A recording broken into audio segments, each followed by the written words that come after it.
Another one in the books that made a lot of money, and he's kind enough to join us with Nick Picks, as always.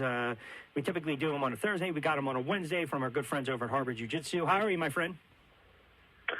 Doing good, Rich. It's funny. Of course, the week you don't have me on because you're traveling for your little boxing ventures. I went 2-3, and then, of course, you didn't get a chance to roast me about it. Then, of course, this past weekend, back to 4-1, and we're doing good heading into week 9. Listen, I don't like to roast. I mean, I just, I got to call him when I see him. All right, listen, you're doing very well for the year, and you're putting a lot of money in people's pockets. So we got 5 best plays. We'll start with a Titanic clash. Number 6, Michigan against number 7, Michigan State. They are both in the top 10 at the same time. First time since 1964. Wolverines ranked 6. MSU ranked 7th right now.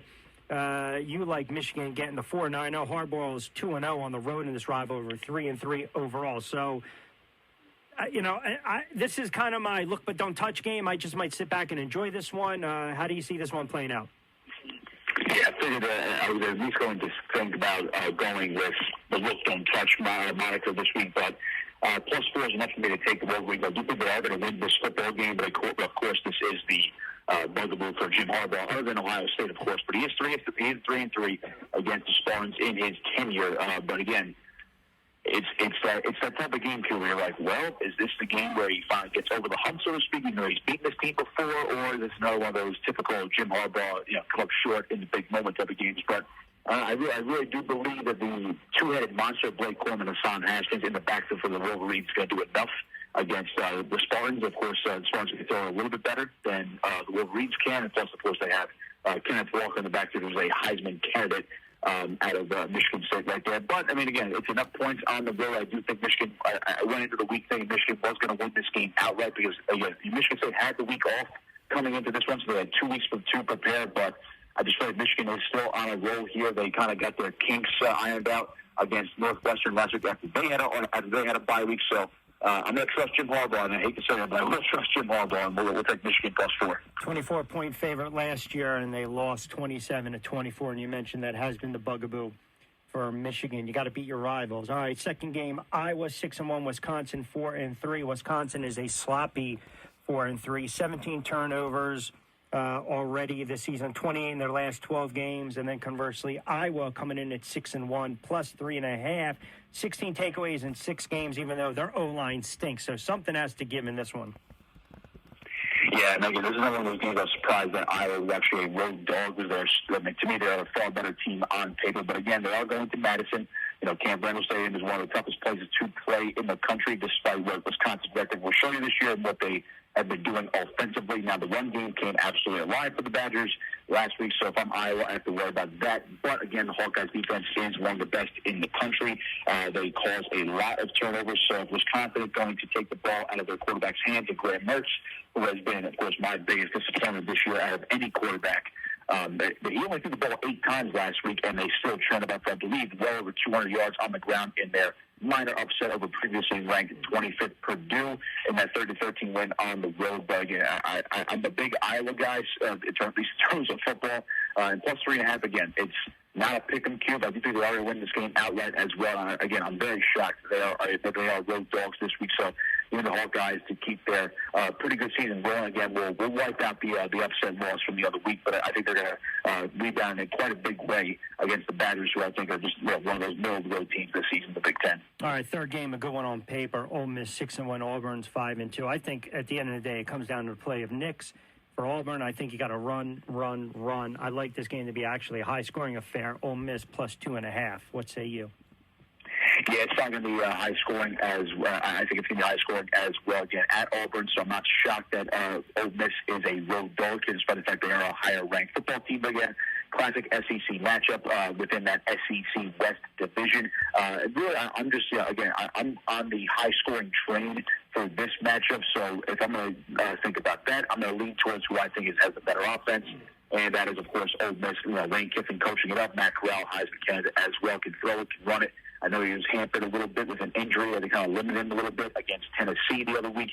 But again, I like Ole Miss, and again, Matt Corral didn't let's say, light it up against LSU last week, but he did just enough. I think he's going to be a little bit better this week. It's a less intimidating environment to me if you're going at Auburn rather than going to LSU, despite the fact that Auburn is the better team this year. I just like Ole Miss.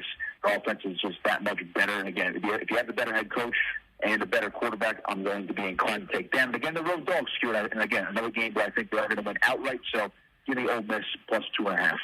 Kentucky -1 against Mississippi State. State comes in 4-3. I believe Kentucky's only got one loss on their ledger. Correct me if I'm wrong. They're 6-1. That's correct. Yeah, the only loss was to Georgia, which again, everybody is looking to Georgia at this point. I think this is a big game for them because if you think about it, you got this week, then you got Tennessee, huge game. Again, secondary really doesn't give up a ton of big plays, but this can be a nice little get-right game for Kentucky. I like Kentucky. Yeah, me too. Again, -1, practically a pick-em. I mentioned before how I'm not really a big fan of Mississippi State. I don't really trust Mike Leach, and I get there getting better quarterback play this year out of Will Rogers, 18 touchdowns, over 2,500 yards this season. So they are running the ship, so to speak, and Mike Leach is trying to start to build something in the SEC after last year's amazing start against LSU, and they kind of faltered for the rest of the season. But again, I love Kentucky's run game and Chris Rodriguez, and of course, don't forget about Wan'Dale Robinson, the receiving game. I do like Will Levis, the quarterback, as well. So I'm a big fan of offense. Again, in the SEC, we usually talk about offensive line, running back play, some quarterback play, but a lot of offense probably in this one as well. And again, because it's -1 Kentucky, I mean, it's basically a pick-up for me. I do think Kentucky is the better football team. And, again, I don't think Georgia is actually going to lose a game until maybe they play Alabama in the SEC championship game. But you mentioned before, this is a big game for the Wildcats. Let's just say they went out and they finished 11-1 with their lone loss being to Georgia. And Georgia, you never know. Rivalry game could slip up against Florida this week. And then, if you're Kentucky, it's like, all right, if we went out, maybe Georgia, if they get upset one time, they can get upset a second time. And all of a sudden, they win the division outright. Not saying it's going to happen, but something to keep in the back of your head as well, considering they are a top 15 team in the country. But overall, at least for this week, we'll roll with the Kentucky Wildcats, which is right now a football school, not a basketball school, at least for none of us. Yeah, absolutely. 12 past 5 o'clock hour number 2 of a Wednesday edition of BYP. Rich Quinones here, right here on AM 1490 Sports Betting Radio. We'll take up to 6, right over to Burke and Rush Hour in progress then. And Vizan and the gang, Nick Kosko with his weekly picks joining us. Always brought to you by our good friends over at Harbor Jiu-Jitsu. All right. Lastly, you got the Fighting Irish, 11th ranked Notre Dame coming in with a very solid mark of 6-1. North Carolina 4-3. Notre Dame's laying 3.5. The total on this one is 62. Juice to the over 62.5. The Notre Dame ground game has been awful the first month or so of the college football season. Starting to pick up a little bit, and I think we mentioned that get-right game. Well, you have an opponent in North Carolina that's given up about 200 yards on the ground, so I expect the Fighting Irish to run roughshod over the Tar Heels. Yeah, I'm really expecting Connor Williams to finally have one of those big breakout games you saw a lot last year and the previous year for Notre Dame. And again, 3.5, it's a low line here. This game could very well come down to a field goal, and then, of course, I'm screwed in that instance, but I will take Notre Dame -3.5 here. North Carolina has been one of the most disappointing teams this season, too, unfortunately, because they were a dark horse contender in the ACC during the preseason. Of course, they had a preseason Heisman candidate in quarterback Sam Howell, who got off to a rough start, although he is picking it up. But if you look at the last 4 games, North Carolina 2-2, losses to Georgia Tech didn't look good. Obviously, the bad loss to Florida State as well. They edged out Miami, but again, you saw last week against Miami, which Miami is kind of going all over the place as well. They gave up 42 points last week. If you're going at Notre Dame, again, solid football team. They're not exploding off the page offensively like they were earlier in the season, but you mentioned, again, home game for Notre Dame. Connor Williams has a game right for the taking here to have a breakout, maybe 150 yards on the ground, so to speak. So I do favor Notre Dame in this one as well, like Vegas does. So we'll roll with the Fighting Irish to keep moving up to 7-1 at -3.5. All right, so I want you to kind of stand pat for. Let me see if I can get this up. Hold on a second. Got to bear with me. I want to find this cut because I want to get your thoughts on the head coach of the Philadelphia Eagles. And I don't know if you heard the cut today. I don't know if you're listening in. I I know where this is going. Yeah, regarding the Flowers. So I want to see if we can pull this back up. As I'm waiting for it, when you've got a coach, hold on a second. We got the picture right here. Oh, we might have it. Hold on, let me see. Oh, hold on. Yeah, this might be Sirianni. This guy's got to get the hell out of here. Hold on, what do we got here? All right, let me see. So this is your head coach talking a little bit about the growth of the team. Are growing out, and the roots are continuing to grow out, and everybody wants to see results. Shoot, nobody wants to see results more than us, right? We want to see results too, but it's really important that the foundation is being built and that the roots are growing out. And the only way the roots grow out every single day and they grow stronger and they grow better is if that we all water, we all fertilize, we all do our part. Each individual coach, each individual player, everybody in the building. I mean, first of all, you have to be offended from one Nick to another. I mean, come on. I mean, it's a growing process. Don't they say trust the process so many times? And I believe Jalen Hurts said that today as well. So that's giving me PTSD flashbacks at this point. I give first-year head coaches a lot of leeway, but This is just getting absolutely ridiculous. I mean, don't get me wrong. It's believe me, at this point, I just find it absolutely hilarious. I'm not going to go scream from the rooftops that this guy has to go, or he's not getting his message across. I mean, he can say whatever he wants. At the end of the day, if he was saying this stuff and they were 5-2, no one would bat an eye. They would think it's cute and funny. But they're not. Because they're 2-5, that's the only reason why they're ragging on him. At this point, too, even as a fan, I don't care what he said. I'm just waiting to see what they can do offensively, if they actually right the ship a little bit, if they're going to be huge sellers at the trade deadline. I mean, again, you basically have to have a factory reset button on this football team at some point. Right, but listen, I think you have to be concerned with what he says, because any guy that's rambling on like that, you want him in charge of your team or calling plays or understanding personnel or trying to get guys to execute, or more importantly, trying to earn the respect of a locker room full of grown men making millions of dollars? I'm telling you, man, I've heard enough. I've heard enough, man. And look, let's just say some of the leaders in the locker room do not actually respect them and the message is not getting across. They're not necessarily going to say that out loud. I think the extent of that is going to be what Fletcher Cox said the other day, where he said, I'm not paid to cover screens. He's basically paid to rush the quarterback, so that was a shot at Jonathan Gannon, the defensive coordinator. Generally, and I thought Jason Kelsey, that I heard his soundbite say too as well. I thought he summed it up pretty well, saying that, look, for this to work, you have to be a cohesive. I mean, this is not verbatim, of course, but he's basically saying this has to be a cohesive unit if it's going to work. And then, regardless of what the message is, everyone has to be all in and be on the same page. So, that's basically player speak / coach speak at that point. But even if it's not getting across to, they're not going to say it out publicly unless it's a total disaster. This team is absolutely garbage in 8 weeks when they're 2-13 or something along those lines. So, I mean.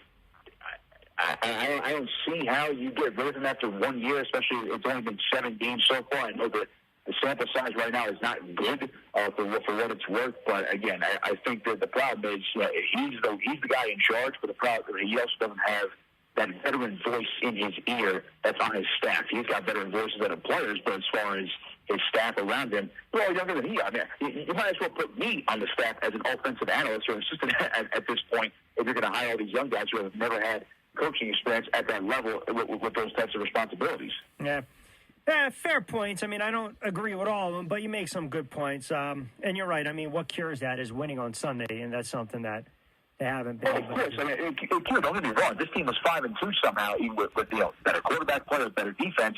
They've blown, at least 2 games this year that they could have been in. So at the very least, let's just call them 4-3. And he's saying, hey, you got to keep watering the flowers, and we're going to grow like petunias and daisies, and maybe it's going to be a darn garden over here. Or whatever he said. You're going to think to yourself, all right, they're over 500.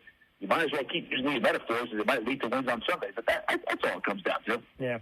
All right, listen, we'll catch you on Saturday from 8 to 9 with the College Football Pick'em Show. As always, don't forget, everyone, give Nick a follow. Does a really good job with 24/7 Sports as well. National writer video at 24/7 Sports play-by-play as well. And, of course, right here on AM 1490 Sports Betting Radio at Nick Kosko 59. All right, my friend, continue to sprout and grow. And, we'll We'll talk more BS and fertilizer next week. Absolutely. It has been raining as of late, so I can already feel myself sprouting my wings at this point. All right, pal. Good stuff. We'll listen to you on Saturday. Catch you next week. All right, you got it. Our guy, Nick Kosko. Maybe this is also, perhaps, this is Sirianni's way, mentioning flowers. And then you think of Gardner Minshew. I'm just trying to connect the dots. Gardner, right? Maybe it's one of those, what's that called? What's the word I'm looking for?